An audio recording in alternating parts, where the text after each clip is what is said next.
ನಮಸ್ಕಾರ ಗೆಳೆಯರೇ, ಕನ್ನಡ ಬತ್ತಳಿಕೆ ಯೂಟ್ಯೂಬ್ ಚಾನಲ್ಗೆ ಸ್ವಾಗತ. ಇವತ್ತು ನಾವು K2 ಚಾನಲ್ ಹಾಕೋ ವಿಧಾನ ನೋಡೋಣ. ಅದರಲ್ಲಿ ವಾರಸ ಅಥವಾ ಉತ್ತರ ಜೀವಿತದ ಲೇಟ್ ಪೇ ಹಾಕೋದು. ಮೊದಲಿಗೆ ಕ್ರೋಮ್ನಲ್ಲಿ ಹೋಗಿ K2 ಅಂತ ಸರ್ಚ್ ಬಾರ್ನ ಹೊಡೆದರೆ K2 ಚಾನಲ್ ಜನರೇಷನ್ ಅಂತ ಮೊದಲ ಲೈನ್ ಬರುತ್ತೆ, ಮೊದಲ ವೆಬ್ಸೈಟ್ ಬರುತ್ತೆ. ಅದನ್ನು ಓಪನ್ ಮಾಡಿಕೊಳ್ಬೇಕು. ನಂತರ ಇಲ್ಲಿ ಹೋಮ್ನಲ್ಲಿ ಹೋಗಿ ಸೇವೆಗಳು ಅಂತ ಬರುತ್ತೆ. ಸೇವೆಗಳ ಮೇಲೆ ಕ್ಲಿಕ್ ಮಾಡಿದ್ರೆ ಚಲನ ಸೃಜನೆ ಅಂತ ಇರುತ್ತೆ. ಅದನ್ನು ಓಪನ್ ಮಾಡಿಕೊಂಡು ಚಲನ ಸೃಜನೆ ಮಾಡುವ ಒಂದು ಫಾರ್ಮ್ಯಾಟ್ ಓಪನ್ ಆಗುತ್ತೆ. ಅದರಲ್ಲಿ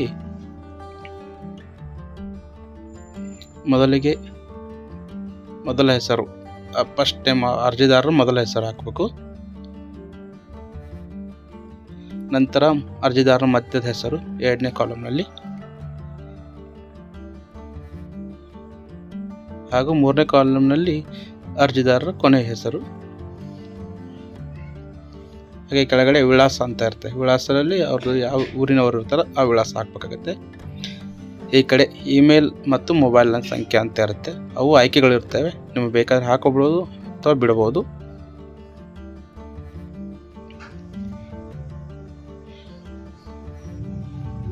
ಕೆಳಗಡೆ ಇಲಾಖೆ ವಿವರಗಳಂತ ಎರಡನೇ ಇರುತ್ತೆ. ಅದರಲ್ಲಿ ಡಿಪಾರ್ಟ್ಮೆಂಟ್ ಗೌರ್ಮೆಂಟ್ ಅಂತ ಸೆಲೆಕ್ಟ್ ಮಾಡ್ಕೋಬೇಕು. ವರ್ಗ ಸೆಲೆಕ್ಟ್ ಮಾಡಿ ಜಿಲ್ಲೆ ತೆಗೆದುಕೊಳ್ಬೇಕು. ವರ್ಗ ಗೌರ್ಮೆಂಟ್, ಜಿಲ್ಲೆ ನಮ್ಮದು ಬಾಗಲಕೋಟೆ ಇರೋದ್ರಿಂದ ಬಾಗಲಕೋಟೆ ತೆಗೆದುಕೊಂಡಿದ್ದೀವಿ. ಇಲ್ಲಿ ಇಲಾಖೆ, ಈಗ ನಾವು ಉತ್ತರ ಸಲುವಾಗಿ ರೆವಿನ್ಯೂ ಸೆಕ್ರೆಟರಿ ಇಲಾಖೆ, ರೆವಿನ್ಯೂ ಡಿಪಾರ್ಟ್ಮೆಂಟ್ ರೆವಿನ್ಯೂ ಸೆಕ್ರೆಟರಿ ತೊಗೋಬೇಕಾಗುತ್ತೆ. ಹಾಗೆ ನಮ್ಮದು ತಾಲೂಕು ಮುಧೋಳಿದ DDO ಕಚೇರಿ ಮುಧೋಳು ತೊಗೋತೀವಿ. DD ಕೋಡ್ ಆಗ್ತಾ ಇದೆ. ಈಗ ಉದ್ದೇಶದ ಸಲುವಾಗಿ ಉದ್ದೇಶ ಸರ್ವಿಸ್ ಆ್ಯಂಡ್ ಸರ್ವಿಸ್ ಫೀಸ್ ಅಂತ ತೆಗೆದುಕೊಂಡಿದ್ದೀನಿ. ಇದರ ಮೊತ್ತ 50 ರೂಪಾಯಿ ಆಗಿರ್ತದೆ.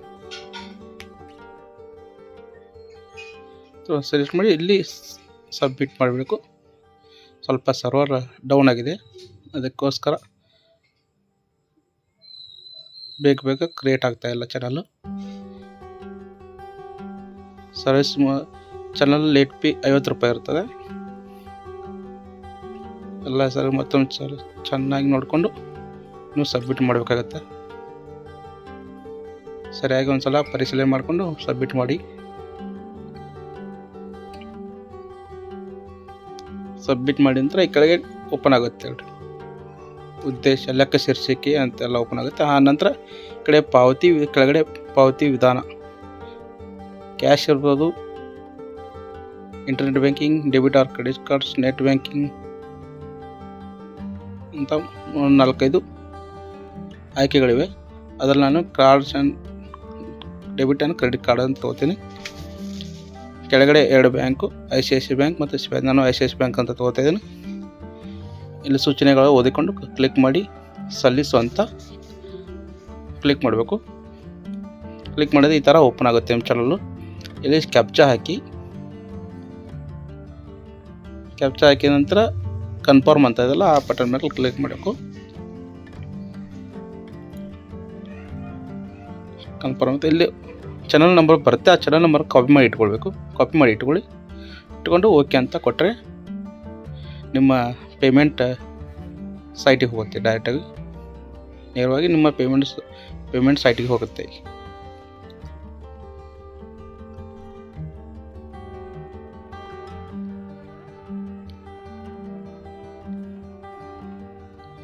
ಪೇಮೆಂಟ್ ಸೈಟ್ ಓಪನ್ ಆಯಿತು. ಇದರಲ್ಲಿ cards, net banking, UPI, QR code ಮುಖಾಂತರ ಪೇಮೆಂಟ್ ಮಾಡ್ಕೋಬೋದು. UPI ಅಲ್ಲಿ ಭೀಮ್ UPI, ಫೋನ್ಪೇ, ಗೂಗಲ್ ಪೇ ಎಲ್ಲ ಥರ ಮಾಡೋದು.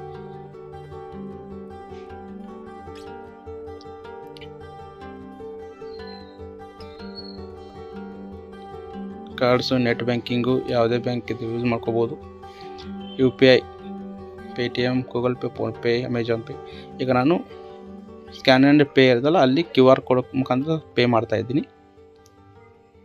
UPI QR ತೆಗೆದುಕೊಂಡು ಪೇನು ಅಂದೆ. ಈಗ ನಾನು QR ಸ್ಕ್ಯಾನ್ ಮಾಡಿ ಪೇಮೆಂಟ್ ಮಾಡ್ತಾ ಇದ್ದೀನಿ.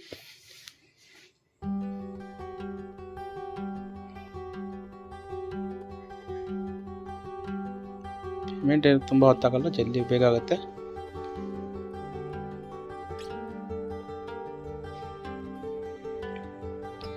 ಈಗ ಆಯಿತು. ಈಗ ಪೇಮೆಂಟ್ ಆಗಿ ನಮ್ಮ ಚಾನಲ್ ಕ್ರಿಯೇಟ್ ಆಗಿದೆ. ಲೇಟ್ ಬಿ ಚಾನಲ್ ಕ್ರಿಯೇಟ್ ಆಗಿದೆ. ಇಲ್ಲಿ ಮುದ್ರಿಸು ಅಂತ ಇದನ್ನು ಕ್ಲಿಕ್ ಮಾಡಿ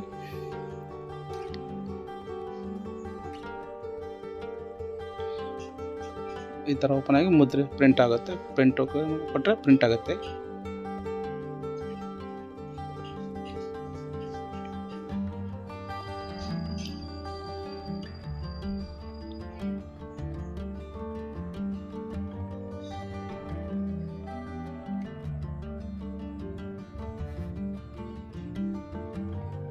ಈಗ ಪ್ರಿಂಟ್ ಆಗಿ ಬಂದಿದ್ದು ಚಾನಲ್ ನಮ್ಮ ಪ್ರಿಂಟ್ ಆಗಿದೆ. ಈ ಥರ ಬರುತ್ತೆ. ಇದನ್ನು ಮತ್ತೆ ಪ್ರಿಂಟರಲ್ಲಿ ಉಲ್ಟಾ ಹಾಕಿ ಇಲ್ಲಿ ಚಾನಲ್ನ ಮುಕ್ತಾಯಗೊಳಿಸು ಅಂತ ಕ್ಲಿಕ್ ಮಾಡಿ ಹೋಮ್ ಪೇಜಲ್ಲಿ ಹೋಗಬೇಕು. ಹೋಮ್ ಪೇಜಲ್ಲಿ ಸೇವೆಗಳಲ್ಲೇ ಹೋಗಿ ಚಲನ್ ಹುಡುಕಬೇಕಂತ ಆಯ್ಕೆ ಇರುತ್ತೆ. ಅದನ್ನು ಕ್ಲಿಕ್ ಮಾಡಿ ಚಾನಲ್ ನಂಬರನ್ನು, ಚಲನ್ ಸಂಖ್ಯೆ ಹಾಕಿ ನೆಕ್ಸ್ಟ್ ನಂತರ ಕ್ಯಾಪ್ಚಾ ಹಾಕಿ ಸರ್ಚ್ ಹೊಡೆದ್ರೆ ಪೇಮೆಂಟ್ ಸಕ್ಸಸ್ ಆಗಿದೆ ಅಂತ ತೋರಿಸುತ್ತೆ. ಇದನ್ನು ಮೇಲ್ಗಡೆ 3 ಡಾಟ್ ಇರುತ್ತೆ ನೋಡಿ, ಅದರಲ್ಲಿ ಹೋಗಿ ಅಲ್ಲಿ ಪ್ರಿಂಟ್ ಆಯ್ಕೆ ಇರುತ್ತೆ. ಪ್ರಿಂಟ್ ಆಯ್ಕೆಯಲ್ಲಿ ಹೋಗಿ ಇದನ್ನು ಪ್ರಿಂಟ್ ತೆಗೆದುಕೊಳ್ಬೇಕು. ಮುಂದೆ ಚಾನಲ್ ಇರಬೇಕು, ಹಿಂದೆ ಸಕ್ಸಸ್ ಆದಂಥ ಇದನ್ನು ಪ್ರಿಂಟ್ ಹಾಕಬೇಕು. ಸಕ್ಸಸ್ ಆದಂಥ ಆಯ್ಕೆಗಳನ್ನ ಪ್ರಿಂಟ್ ಹಾಕಬೇಕಾಗತ್ತೆ.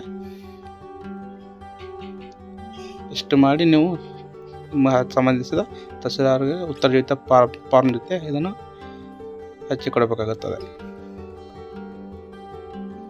ಧನ್ಯವಾದಗಳು. ಹಾಗೆ ನನ್ನ ಚಾನಲ್ನ ಲೈಕ್ ಮಾಡಿ, ಸಬ್ಸ್ಕ್ರೈಬ್ ಮಾಡಿ.